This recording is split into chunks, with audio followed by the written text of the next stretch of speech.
آج جتنے بھی سرمایہ دار حکمران، ان کے چمچے، ان کے کڑچھے اپنے ڈیروں پر، اپنی ایم این ای پر، اپنے ایم پی اے پر، اپنی طاقتوں پر اسلام کے خلاف جو باتیں کرتے ہیں نا، صرف دولت کے بلبوتے پر، ان کے پاس اور کچھ بھی نہیں ہے، صرف ان کے پاس عہدے ہیں اور ان کے پاس دولت ہے. تو دولت کی نشے میں اور اپنے عہدوں کے نشے میں اسلام کے خلاف جو بیٹھ کر باتیں کرتے ہیں، یہ نشہ ہی ایسا ہے دولت کا کہ جو نبیوں کے مقابلے میں بھی قارون کو لے آتا ہے. آج اگر کوئی دین کے خلاف یہ بڑے بڑے لوگ باتیں کرتے ہیں نا، تو ہمیں کبھی بھی تعجب نہیں ہوا ان پر. جو آدمی قرآن کا مطالعہ حدیث کا نہیں کرتا اس کو تو تعجب ہوتا ہے یہ کیسے ہوا. اور میں بہت ساری باتیں ایسی ہیں جو میں بیان نہیں کر سکتا کہ قارون نے موسیٰ علیہ السلام پر کون کون سے الزامات لگوائے پیسے کے بلبوتے پر. یہ بھی ہوتا ہے جس کے پاس پیسہ ہوتا ہے وہ اپنے پیسے کے بلبوتے پر. اب وہ تو الزام وہاں لگواتا تھا نا، کیونکہ اس کے پاس ٹی وی نہیں تھا، اس کے پاس کیبلیں نہیں تھیں. آج جو دین کے خلاف جو کچھ ہو رہا ہے وہ دولت کے بلبوتے پر ہو رہا ہے. ہمارے پاس وہ پیسہ نہیں ہے کہ ہم ٹی وی والوں کو اتنے پیسے دیں کہ وہ اسلام کا پرچار کرے. چونکہ غیروں کے پاس پیسہ موجود ہے تو وہ ٹی وی والوں کو پیسے دیتے ہیں. وہ جو قارون موسیٰ علیہ السلام کے خلاف باتیں کرواتا تھا نا اپنی قوم میں، جو باتیں پھیلاتا تھا، دسو جی موسیٰ اپنے گھر ہی نبوت بن چھڑی، آپ خود بھی نبی بن گئے، اپنے برات مینو کی ملیا. آج اسی طاقت کے بلبوتے پر، اسی پیسے کے بلبوتے پر آج لوگ اسلام کے خلاف ٹی ویوں پر بیٹھ کر باتیں کرتے. ان کے پاس پیسہ نہ ہو تو آپ اپنے ایمان سے بتائیں یہ ایک بات بھی اسلام کے خلاف کر سکتے ہیں؟ سوچ بھی نہیں سکتے. یہ پیسہ ہے، اور پیسہ اتنے نشے والا ہے کہ جو نبیوں کے مقابلے میں بندے کو لے آتا. تو جب اس کے پاس آیا پیسہ اور موسیٰ علیہ نبینا علیہ الصلوۃ والسلام نے فرمایا کہ اللہ کا حکم آ گیا زکوٰۃ کا، اس نے کہا اچھا پھر میں زکوٰۃ دوں گا. فرمایا 1000واں حصہ لا. وہ جب گھر گیا اس کے منشیوں نے حساب کیا، اس نے کہا بھئی یہ تو ہم نہیں کر سکتے. اس نے کہا جی زکوٰۃ میں نہیں دیتا. یہی سالبہ جب مدینہ پاک کے جنگلوں میں چلا گیا بکریاں لے کر، زکوٰۃ کا حکم آیا، حضور نے بندے بھیجے. اس نے جب بکریوں کا حساب کیا اس نے کہا اچھا یہ تو ٹیکس معلوم ہوتا ہے، اتنی بکریاں اب مجھے دینی پڑیں گی. صحابہ واپس آ گئے، عرض کی حضور وہ تو یہ کہہ رہا ہے. فرمایا ویہا سالبہ. فرمایا سالبہ تو برباد ہو گیا. میں ہمیشہ یہ رونا روتا ہوں کہ بے ایمان ہونے کے لیے، گستاخ رسول ہونے کے لیے، دین کا باغی ہونے کے لیے کوئی آدمی 1000 صفحے کی کتاب لکھے تو پھر ہی بے ایمان نہیں ہوتا.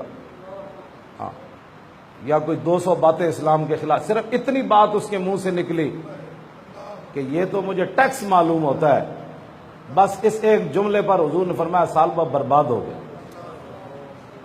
آج لوگ سب کچھ دین کے خلاف کرنے کے بعد پھر کہتے ہیں نہیں جی میں بھی عاشق رسول ہوں.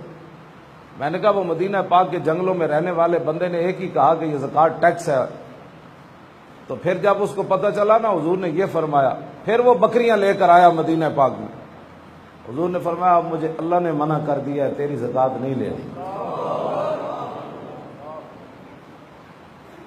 یہ مت کوئی سمجھے کہ میں نے ناموس رسالت پر غداری کی ہے تو اللہ پھر اس سے بات کام لیتا ہی نہیں ہے. اب وہ چاہے بھی صحیح میں کروں تو اس کے منہ سے حضور کی عزت کی بات نکلتی نہیں، اس کی معافی نہیں ہے.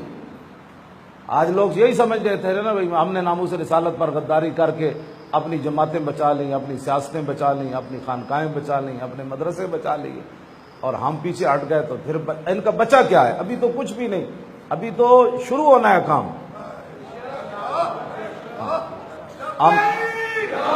ام ابرمو اگے جی ام ابرمو. ہاں، اللہ نے فرمایا تم بھی انتظار کرو کسی معاملے کا اور ہم بھی اس کا بدلہ لیں گے ضرور. ہاں، تم بھی انتظار کرو تو ہم بھی اس کا بدلہ لیں گے. ہم نے نہیں لینا، اللہ نے لینا ہے. ہم نے کسی کو کچھ نہیں کہنا، ہم نے تو صرف یہی کہنا ہے. اب لوگ الزام تراشی، میں آپ کو بتا رہا ہوں کہ جو بہ جاؤ بچے آؤ بہ جاؤ بہ جاؤ اینو بچے نو بعد پیسے دینا بھائی میری طرفوں 100 دینا. شاہ جی ہوں نہیں دینے، پھر بیٹھ جاؤ، باہر ہوتے بٹھاؤ۔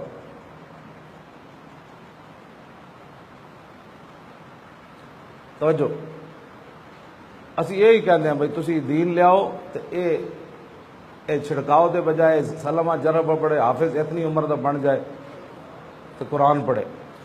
ہر گھر میں روٹی کے مسائل پیدا ہو گئے، اب چھوٹے چھوٹے بچے بھی خوشبوئیں لے کر، اس کو پتہ نہیں ہے مولانا کیا بات کر رہے ہیں، اس کو تو ماں نے بھیجا ہے شام کا آٹا نہیں ہے تو جا کر چھڑکار کہا کہ آؤ تو آٹا بن جائے، اس کو نہیں پتا مولانا کیا بات کر رہے ہیں۔ ہاں، اے فقر عسا قاد الفقر ان یکون کفرا، حضور نے فرمایا قریب ہے کہ بھوک انسان کو کفر تک پہنچا دے۔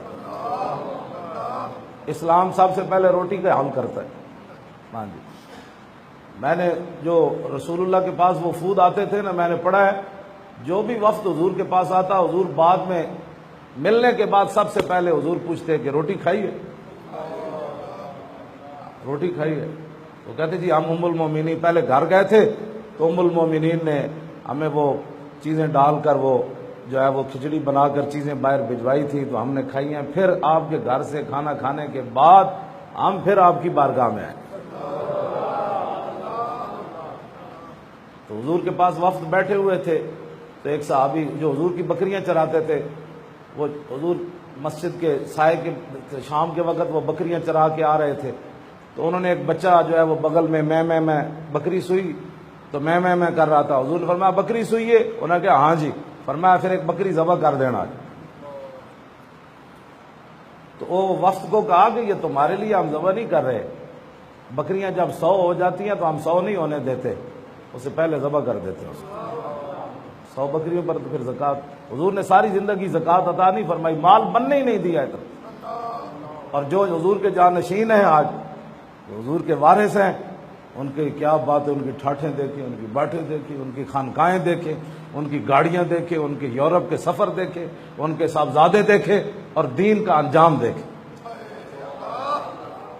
ہاں جی، ان کے صاحبزادوں کی گاڑیاں دیکھیں، ان کی ہٹو بچو دیکھو، صاحبزادہ انج نکل رہا تو پیر کے میں نکلتا ہونا، اور دین کا اشر دیکھو کہ مسجدوں کے سپیکر بھی نہ بچ سکے۔